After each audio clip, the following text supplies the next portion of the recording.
નમસ્કાર દર્શક મિત્રો, બીબી ન્યૂઝ ગુજરાતમાં હું જાનવી બારોટ આપ સૌનું હાર્દિક સ્વાગત કરું છું। ગુજરાતમાં છેલ્લા કેટલા સમયથી ટેટ ટાટના ઉમેદવારો સતત કાયમી ભરતીની માંગ કરી રહ્યા છે। સરકારે 24,700 શિક્ષકોની ભરતી જાહેરાત પણ કરી દીધી છે, પણ હજુ સુધી તેની પ્રક્રિયા હાથ ધરવામાં આવી નથી। ત્યારે હવે કાચબા ગતિએ ચાલતી ભરતીની પ્રક્રિયા જલ્દી પૂરી થશે તેવું સરકાર કહી પણ રહી છે, પણ ભરતી પ્રક્રિયા હાથ ધરતી નથી, જેથી હવે ટેટ ટાટના ઉમેદવારો ક્યાંક આક્રોશ જોવા મળી રહ્યો છે। ત્યારે આ ઘટના ઉપર યુવરાજસિંહ જાડેજાનું શું કહેવું છે એ આ વિડીયો બાઇટ દરમિયાન આપણે સાંભળીએ। ગાંધીનગર મુકામે અમે તમામ ટેટ ટાટ પાસ ઉમેદવારો અમારી 5 માંગણીઓ લઈને આવ્યા હતા। 5 માંગણીઓમાં ખાસ 24,700 ની જે જગ્યા છે ઝડપથી અને ક્રમિક રીતે ભરતી કરવામાં આવે, કારણ કે વાયદા ઉપર વાયદા આપવામાં આવે છે, પરંતુ કોઈ ઠોસ પગલાં લેવામાં નથી આવતા। એટલા માટે અમારે મજબૂર થઈને આવવું પડે છે। સોરી, અમને શિક્ષણ મંત્રી અથવા તો આ પ્રશાસન બોલાવી રહ્યું છે એવું કહીએ તો પણ અતિશયોક્તિ નથી, કારણ કે ડિસેમ્બરનો વાયદો, જાન્યુઆરીના 16 તારીખનો વાયદો, એને પૂરા થયા 40 દિવસ થયા છતાં પણ આજે કંઈ નથી। અને આજે જ્યારે અમે અમારી માંગણી લઈને આવીએ છીએ ત્યારે અમાનવીય રીતે અત્યાચાર અમારા પર ગુજારવામાં આવે એવી અમને લાગણી થઈ રહી છે। લાગણી નહીં, સોરી, એવી જ રીતે અમને અટકાયત કરવામાં આવે છે, ડબ્બામાં પૂરવામાં આવે છે। અમે વધીને માંગીએ છીએ શું? અમે વધીને ફક્ત એટલું જ કહીએ છીએ કે અમને રજૂઆત કરવા દો અને અમારી ભરતી પ્રક્રિયાની માંગ સંતોષો। અને બીજી ખાસ મુદ્દાની વાત એ છે કે 1 થી 12 માં જેટલો જગ્યા વધારો થઈ શકે એટલો કરો, ક્રમિક ભરતી કરો, ઝડપથી ભરતી કરો, અને ખાસ જો શક્ય બને તો વયમર્યાદાને પણ લો। આ મુદ્દાને લઈને અમે ખાલી ફક્ત અમારા સરકાર છે ચૂંટીને મોકલી છે તો અમે એના શરણે આવ્યા હતા કે અમને ભાઈ રજૂઆત કરવા દો, અમારી માહિતી એના સુધી પહોંચાડવા દો, પણ માહિતી પહોંચે પહેલા જ અમને ડિટેન કરી લેવામાં આવે છે। મને લાગે છે કે આ અત્યાચારની ખત પાર છે।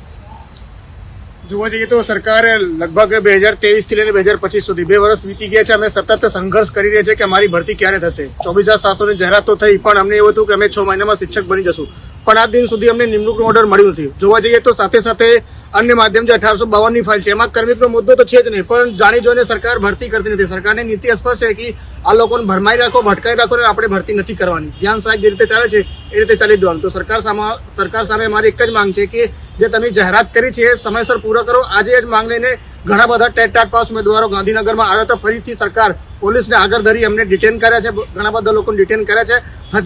હજી લગભગ 500 થી 1000 જેવા ઉમેદવાર બહાર છે જે અમારી સાથે ફરીથી અમારા જે આગળનું આયોજન હશે એમાં જોડાશે। ખાસ કરીને કહેવાનું ગુજરાત સરકારને કે ગુજરાત સરકાર આ ઉમેદવારો છે, આંદોલનકારીઓ નથી। અને વાત રહી શિક્ષણ મંત્રીની, તો ખાસ કરીને શિક્ષણ મંત્રીનું પદવી જે છે ને એમાં નામ બદલી નાખો, કારણ કે ગુજરાતના કોઈ શિક્ષણ મંત્રી છે જ નહીં। ગુજરાતમાં 3 શિક્ષણના જે પદો આપવામાં આવ્યા છે ને એ બધા વાયદા મંત્રી અને ગાજર મંત્રી છે। એટલે આ શિક્ષણ મંત્રી નથી, ગાજર મંત્રી છે, જે અલગ અલગ સમયે બધાને ગાજર લટકાવે છે। અને આજથી થોડા સમય પહેલા એવું કહેવામાં આવ્યું હતું કે ભાઈ દર 15 જૂને અમે ભરતી કરીશું, 15 જૂન જતી રહે, પછી દિવાળી આવશે, દિવાળી ભરતી કરીશું, દિવાળી જતી રહે, પછી એવું કહેવામાં આવ્યું 16 જાન્યુઆરીના રોજ કે 16 ફેબ્રુઆરી સુધીમાં ભરતી કરવામાં આવશે। તો અત્યારે 16 ફેબ્રુઆરી પણ જતી રહે છતાં પણ એની ભરતી નથી। આ ઉમેદવારો ફક્ત ને ફક્ત પોતાની માંગણી, પોતાની લાગણી, પોતાની વ્યથા અને આવેદન આપવા માટે ગાંધીનગરમાં આવેલા હતા, છતાં પણ એની સાથે અમાનવીય વર્તન કરી, ટીંગા ટોળી કરી, અને ઘણા એવા ઉમેદવારો છે કે જેને ઘસડીને આ આતંકવાદીની જેમ એ ડબ્બામાં પૂરવામાં આવી રહ્યા છે। તમે સ્પષ્ટપણે કહીએ છીએ તાત્કાલિક ધોરણે એ લોકોને છૂટા કરવામાં આવે। અને આ જે વાયદા મંત્રી ને ગાજર મંત્રી છે એને પણ કહેવા માંગીએ છીએ કે તમે પાકસાફ રીતે આ ભરતી પ્રક્રિયા પૂર્ણ કરો। માંગણી બહુ સીમિત છે કે ભાઈ થઈ શકે, કારણ કે તમે જૂના શિક્ષકોની ભરતી કરો છો, આચાર્યોની ભરતી કરો છો, જગ્યાઓ ખાલી પડે છે, એમાં જગ્યા વધારો કરો। 24,700 શિક્ષકોની તમે જે ભરતી કરવાનું કીધું છે એ સત્વરે પૂરી કરો, અને જે ઉનાળુ વેકેશન થાય એ પહેલા એ લોકોને હાજર કરો, એટલી તો માંગણી છે। બીજી ક્યાં કશી એમાં માંગણી છે? તો તાત્કાલિક ધોરણે ગાજર મંત્રીએ અને વાયદા મંત્રીએ વિચારવું પડશે કે જો આની ઉપર ભરતી કરવામાં અને ફક્ત ગાજર લટકાવવામાં આવશે તો પછી આવનાર દિવસોની અંદર આ જ ગુજરાતની અંદર મોટા પ્રમાણમાં આંદોલન થવા જઈ રહ્યા છે। લડેંગે જીતેંગે।